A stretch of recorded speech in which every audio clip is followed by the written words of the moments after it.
I gallini do compare son che durice e non più. E la moglie te ne care ci parla a tu per tu e conosce, chiama nome e governa. E ogni mattina non sa manca come la fa nuova ogni gallina. Tutte queste gallinelle puntualmente, un punto e nove, co, sbattono i scelle e le fanno duriciove. Ne vengono ci hanno scusa lo marito e puntualmente tutte le sere a mise all'uso che ora nuova solamente. Ne fanno una. Issa so credere capuzzea e molla dice nuova durice gallina. Oiro, io a sti bestie e tiro quello. Non signore, fa la moglie, aspettammo. E sta cafona tiene sempre a buona cera e la viene sempre buona. Tiene sotto una riggiola tutte le lire che ha buscato. Quando guarda si consola.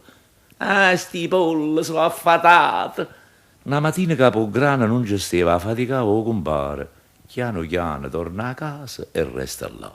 Sto pullare costa cara, sospirando ha riflettuto, ma guardando allenare resta con mano all'accuto.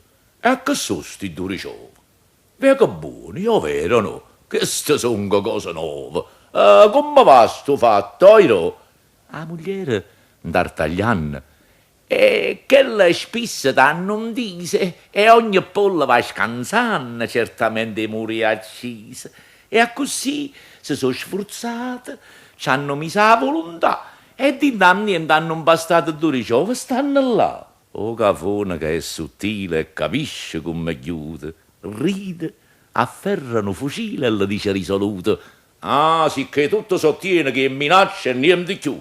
Sento io, ti voglio bene, ma io fa l'uovo pure tu. Tutti i giorni. E sino a sera quando vengono un muraio, a mia moglie t'assicuro che so guaio. Rosa mostra paurata, trema, pure si sta sola. Nuova accatto ogni giornata che renare la riggiola. E così tutte le mattine guarda l'ova e non si muove. Mo' tiene 12 galline che le fanno 13 uova.